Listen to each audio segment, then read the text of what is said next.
What if the last words a stranger ever said to you became the first words of a death sentence you didn't know you'd signed? The first time I saw him, it was by accident. The second time, it felt like fate was shoving me forward.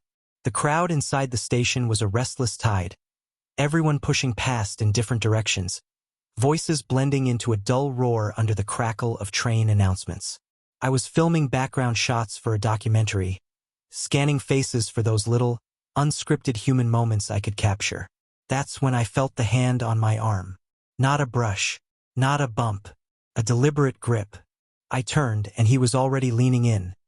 A tall man, hood low over his face, eyes sharp enough to cut through the noise around us. His lips barely moved when he spoke. Locker 317. Before 9. Don't trust anyone. That was it. 8 words. And my body froze as though he'd pressed a weapon to my spine. The grip released, and I just stood there, caught between asking what and pretending it hadn't happened. My camera was still running, the red light blinking in my palm. My pulse was thudding so loud I barely heard the sound behind us. It was quick, too quick for my brain to catch up.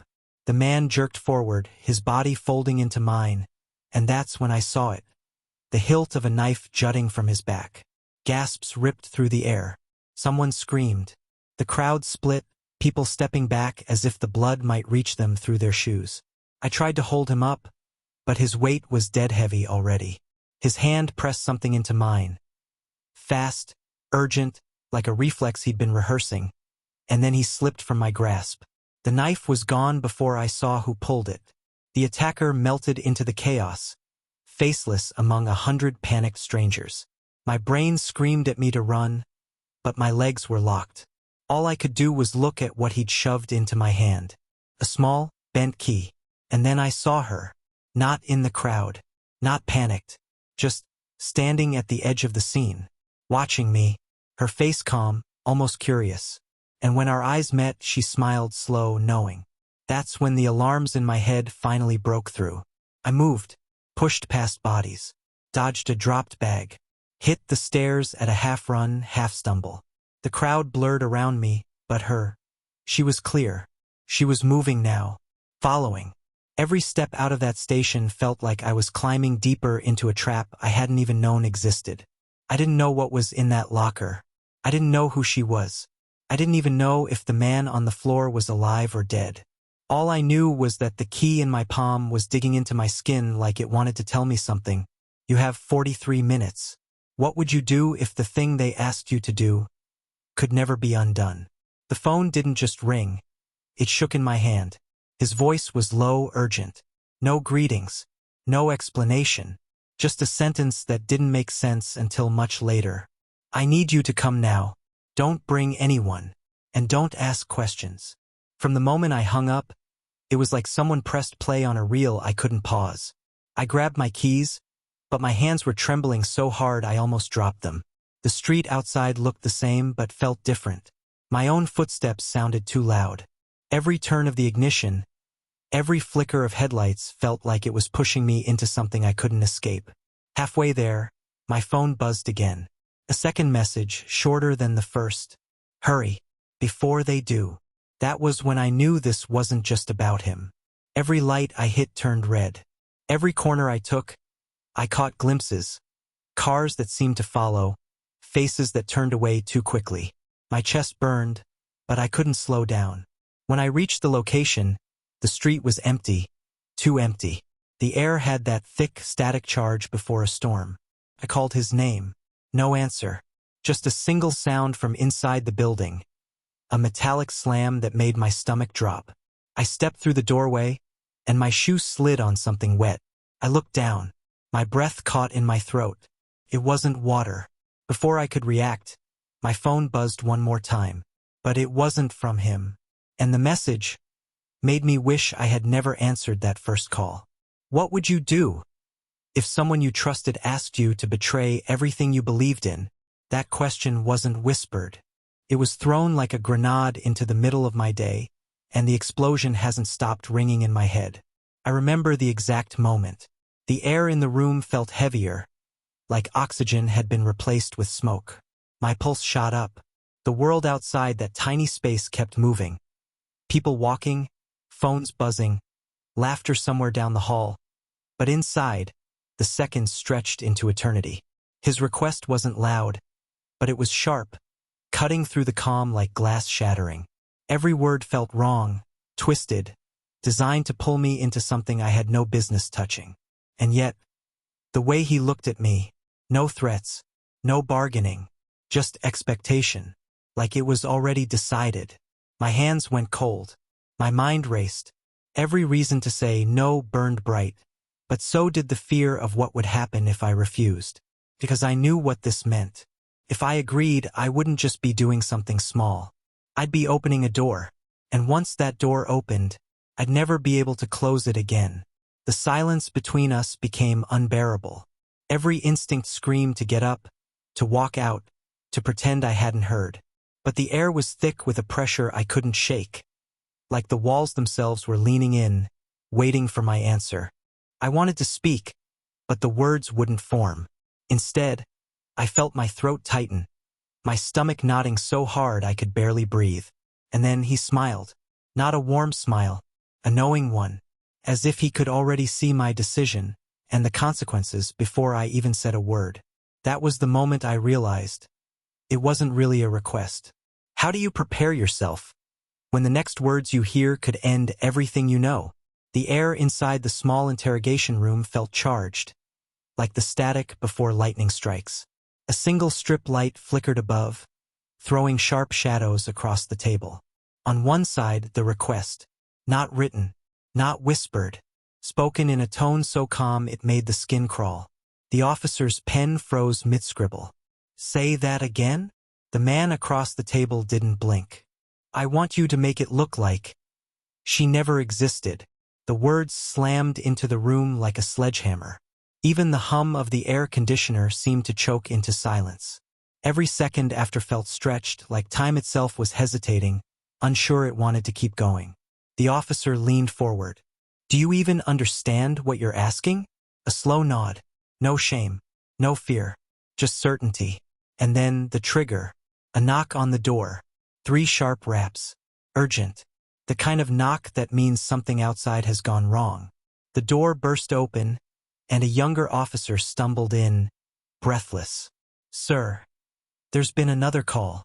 Same voice. Same request. Different target. The older officer's chair scraped against the floor as he stood. Lock the building. Now. But it was too late. From the hallway came the echo of heavy boots, the thud-thud-thud growing closer. Radios crackled warnings. Someone shouted for backup. And then the lights died, plunging the station into black. A single flashlight beam cut through the dark, revealing an envelope on the table where the man had been sitting seconds earlier. The officer picked it up with trembling hands. Inside, a photo, the target's face, and written across it in bold red ink. This is your final request. The sound of glass shattering erupted down the hallway. The hunt had begun. When someone asks you for something, you expect it to be ordinary. A favor, a question, maybe even an apology. But what if that request carried the power to split the air in two? The moment his words left his mouth, the atmosphere shifted. Not gradually, violently. The low hum of the air conditioner seemed to cut out. The clicking of the clock on the wall, gone. All I could hear was the rush of my own heartbeat pounding in my ears, as if it was trying to warn me to run. Can you do this for me? His voice was so steady, so chillingly calm, it almost didn't match the weight of what he was asking. I looked at him, searching for any sign, any crack in his face that would hint this was a joke, a test, a cruel attempt to get a reaction. But there was nothing, just those eyes, fixed, unwavering, and frighteningly patient. My mouth went dry. My hands trembled in my lap. The rest of the room faded into a blurry tunnel until it felt like the only 2 people in the world were him and me. I could barely breathe. You understand what this means? He pressed on. His tone didn't rise, but each word felt like it was being placed directly into my chest, where it burned and spread until I couldn't tell if it was fear or rage tightening my ribs. I wanted to say no. I wanted to shake my head and leave. But the more I sat there, the more I realized This wasn't just a request. This was a chain reaction. If I refused, something else would happen. Something worse. Every second I didn't answer, his presence seemed to grow larger. It felt like the walls were pressing inward, shrinking the space, forcing me closer to a decision I didn't want to make. Because once you say yes, he whispered, leaning forward so I could see the shadow of a smirk on his lips, there's no turning back, ever. And that was when I realized this wasn't about what he wanted. It was about what I'd be forced to become to give it to him. You know that moment when the world doesn't just feel different. It is different. The floor beneath you is the same, the walls around you look the same. But somewhere deep inside, you know nothing will ever go back. That's where I was. Still sitting in the same chair. Still staring at him. But every beat of my heart was now a countdown. I'll give you 1 hour, he said, as if time was a gift. After that, someone else will come looking. I wanted to ask who. I wanted to demand why. But the part of me that still wanted to live knew that knowing might be worse than ignorance. He slid something across the table, a folded piece of paper, heavy with something inside. Stopped just short of my hand. Don't open it here, he warned. Not unless you want this place to burn before you walk out. My fingers twitched toward it, then froze. Because outside the window, a shadow moved. Fast, purposeful. Not 1, 2, 3. Friends of yours? I asked, my voice lower than a whisper. He didn't answer.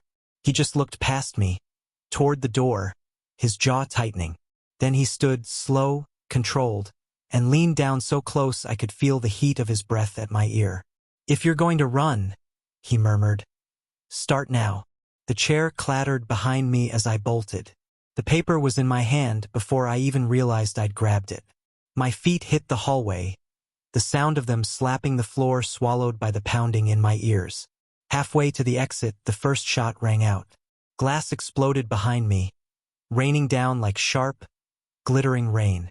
I didn't look back. Looking back slows you down. But I could hear them. The rush of footsteps, the scrape of metal, the way one voice shouted something I couldn't understand. But the tone was enough to turn my blood cold.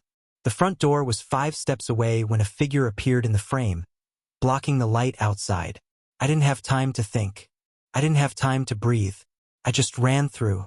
And as I hit the street, lungs burning, I knew one thing for certain. I hadn't escaped. I just stepped into a much bigger trap. The room was still. Not quiet, still. Like even the air was holding its breath. He leaned forward, his eyes locked on mine. Not pleading, not threatening, but something worse. There was a calmness in his voice. The kind you only hear from someone who knows exactly how this will end. When I'm gone, he said, I want you to bury me under her window. At first I thought I'd misheard. I laughed. A sharp, nervous sound that bounced off the walls and died instantly. But he didn't laugh. He didn't even blink. It was in that moment I realized. This wasn't a dying man's wish. This was a final move in a game he'd been playing for years. One I never even knew I was part of. I tried to speak, but my mouth was dry. Under her window. The woman whose disappearance had haunted this town for decades. The woman whose body had never been found. I could feel the weight of every unanswered question pressing down on me. Why her? Why now? And why did he sound so certain that once he was gone, the truth would follow him into the ground? If you don't, he whispered, you'll regret it, because she's still there, waiting for me. Every instinct screamed at me to leave, but my feet wouldn't move. Somewhere deep inside, I knew that if I walked out now, I'd never sleep another night without hearing those words. I asked him why, and the way his lips curled, half smile, half sneer, was worse than any scream. Because she promised. She'd wake up for me. That's when I saw it. Taped to the underside of his hospital bed. A faded Polaroid. It was her. The same eyes. The same dress. But standing at a window I didn't recognize. Staring down at the ground. Like she was waiting for someone to join her. And for the first time I understood. His request wasn't about death. It was about making sure he found her again. The heart monitor flatlined.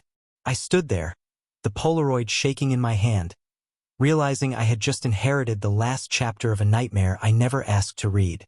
Do I grant his request?